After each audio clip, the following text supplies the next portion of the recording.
Hey guys, welcome back to my channel. This is actually my third time trying to get this video done. Apparently, whenever I want to try to record a video, that's when everyone just starts to call my phone. Anywho's, this little video is a little bit different than what I normally do. It is exposing my TBR tag. I figured I've never done anything like this before, and why not start now? So there's a total of 10 questions that I'll be going over. If people have asked, and I'll give my answer, and we will go from there. So the first question is, how do I come across books to add in my TBR? Mainly it's YouTube videos, watching other booktubers. I also am part of a couple of book groups on Facebook, so I see whatever anybody's reading or recommending to those groups, and then I kind of do my own research to see if something that I would like, see what the ratings are. If it sounds good and has good enough ratings from people, I add it to my TBR. Another thing I like to do every now and then is I go on NetGalley, and it is a free website. You create a free account, and it's basically publishers and authors. They upload their upcoming books, and it's so many different genres on there. And all you have to do is, if you like a book, you click on it, and then you click the request button, and then it's up to the publishers and authors to approve your request or decline. Don't get upset if your request gets denied. It happens for whatever reason. Sometimes they give a reason why they're denying it. Sometimes they're just like, no, you're denied. But don't feel discouraged about it. It just happens. It happens to me too. But it is a good website. The next question, booktuber shout out to person who adds the most books to my TBR. That would definitely have to be a Christian YouTuber. Her name is Lindsay, and her YouTube channel is Lindsay from BFCG, which is Books for Christian Girls. And she likes to promote Christian fiction and clean fiction. And a lot of the books she shows on her videos, they seem so interesting to me. So I go ahead and I add them to my TBR. I've read some of them and I've enjoyed some of them already. So yeah, shout out to you, Lindsay. Number 3, book that has been in your TBR the longest. That would have to be a book called Airborne by Diane Mills. I don't know exactly how long it's been there. For some reason, Goodreads won't tell me, but I know it's been there for a good minute. I just haven't gotten to it. Not really sure why. I think I just completely forgot about it. But I do plan on reading it. It is a Christian suspense too, so that's pretty cool. The most recently added book. That would have to be a book that I literally just added earlier today, and that is called Spectres in the Glass House by Jamie Jo Wright. I did request a ARC copy through NetGalley today as well, so God willing, I get approved. But that is the cover right there. And the blurb here is, in 1921, Marion Arnold, the heiress to a Bruin baron's empire, seeks solace in the glass butterfly house on her family's Wisconsin estate, as prohibition and the deaths of her parents cast a long shadow over her shrinking world. When Marion's sanctuary is invaded by nightmarish visions, she grapples with the line between hallucinations of things to come and malevolent forces at play in the present. Basically, she starts getting these really bad nightmares, and she starts hallucinating, and she doesn't know if they're real, if they're not. With dead butterflies as the killer's ominous signature, murders unfold at a steady pace. Marion, fearful she might be next, enlists the help of her childhood friend Felix, a war veteran with his own haunted past. In the present day, researcher Remy Shaw becomes entangled in an elderly biographer's quest to uncover the truth behind Marion Arnold's mysterious life and the unsolved murders linked to an infamous serial killer. joined by Marion's great-great-grandson. Can Remy expose the evil that lurks beneath broken wings? Or will the dark legacy surrounding the manor and its glass house destroy yet another generation? Now, a little blurb down below, it says, renowned as a trailblazer extraordinaire of inspirational dual-time suspense, award-winning author Jamie Jo Wright weaves a haunting tale of mystery, legacy, and the relentless pursuit of truth across two distinct eras. And the genres that it's listed under is historical fiction, Christian fiction, mystery, Christian fiction again, and mystery thriller. Now, usually I'm not really big into historical fiction, but I thought I'd give this one a try, just to see where it goes.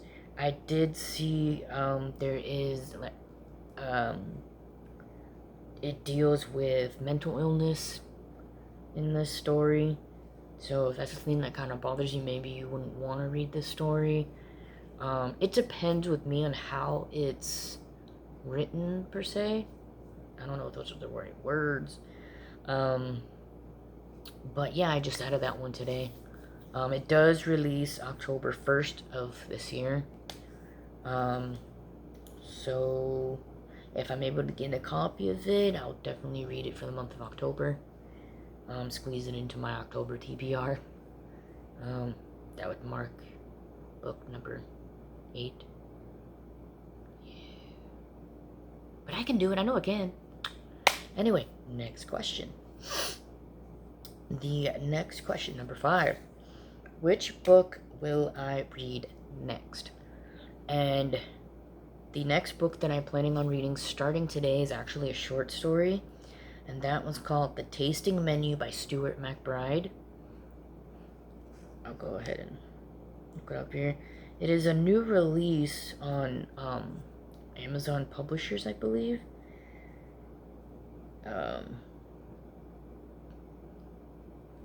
That just released. It is free on Kindle Unlimited, if you have Kindle Unlimited. If not, it is, I believe, only $2 if you just want to purchase the ebook for your collection. And it's only 127 pages. And I decided to go with this one, not only because of how it sounds, but because it's a short story, and I figured after the last book I read, that was over 400 pages long, almost 500 pages, I figured let's take a break on the long, chunky books, and we'll read a little nice short story to kind of refresh my brain from the last book, and then we continue on to a full-size book.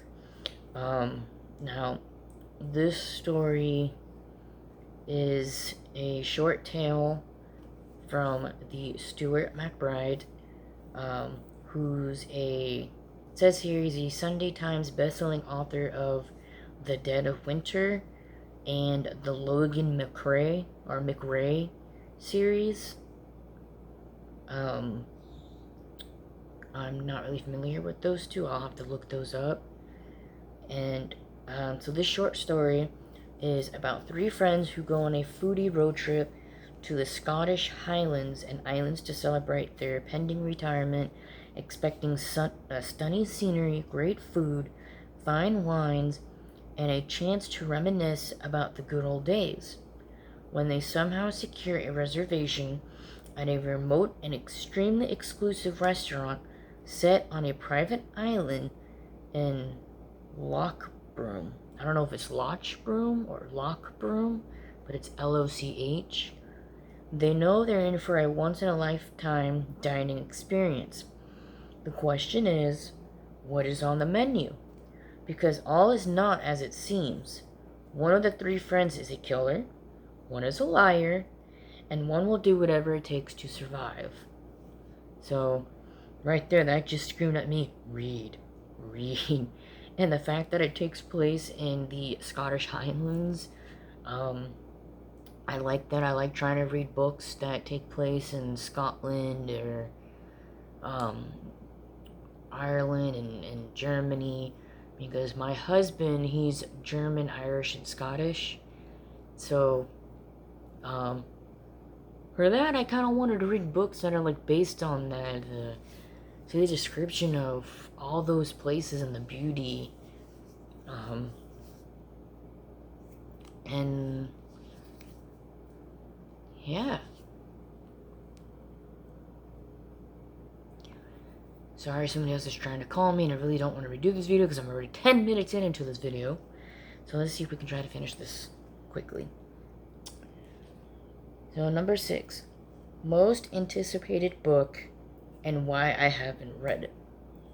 I would have to say my most anticipated book as of right now would be The Pumpkin Spice Cafe by Laurie Gilmore.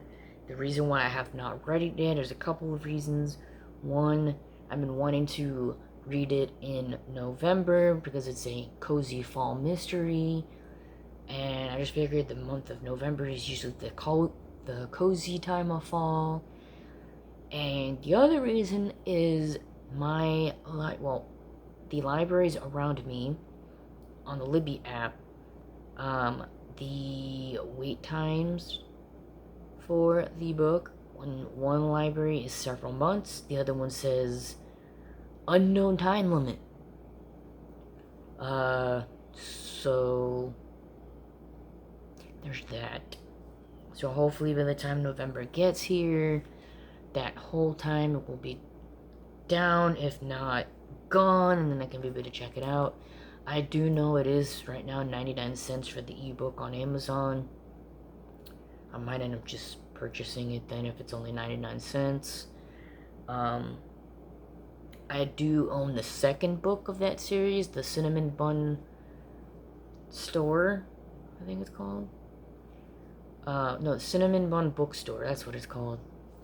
And I was planning on reading that for the fall, but then when I realized that's the second book of that series, I might as well read the first book, which is The Pumpkin Spice Cafe.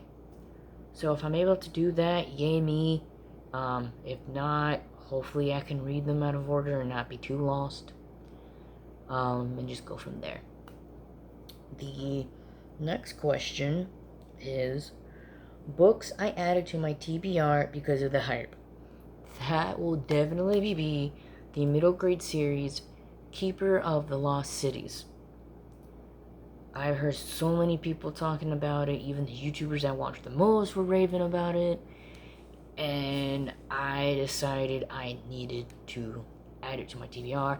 I have read the first 3 books already, and I do have to say, I get the hype. The hype is real. I love them so far, and I am trying to get through them all because the next book in the series comes out in December, which I'm so excited to get my hands on. And yeah, it's a great series. I love it. Next question. Books that I added that I knew I wasn't going to read. See, I don't like that question because when I add books to my TBR, I'm not necessarily saying, I don't think I'm going to read it, but I'm going to add it anyway. No, I don't do that. If I'm adding them, it's because I'm planning on reading them at some point in time.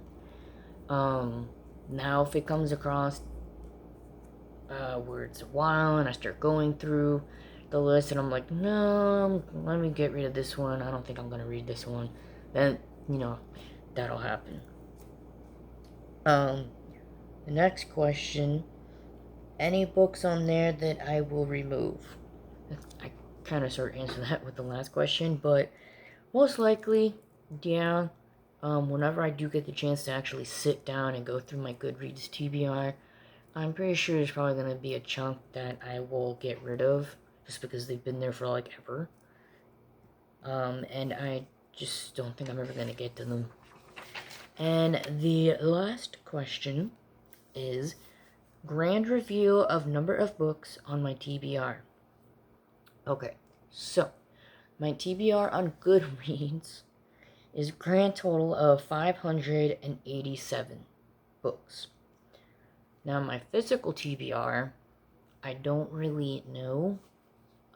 because a lot of them are still in storage down in Florida with the rest of our stuff, and we still haven't been able to bring the rest of our stuff up here where we live. But I can probably say close to 300, give or take. I could be wrong, but once we get the rest of our stuff up here, I'll definitely, count all the books and then make a video and let you guys know what my total physical TBR amount is. Fun. But other than that, that's it. That was all the questions. I hope you guys enjoyed this video. And once again, don't forget to hit subscribe and click the notification bell below. One little side note, we now have gone up to 19 subscribers, so thank you so much for that. Really, really, really appreciate it. Go ahead and spread the word. Tell your friends about my videos. Tell them to subscribe. The more subscribers, the better. With that, I'll go ahead and say goodbye. Until next time. Bye, guys.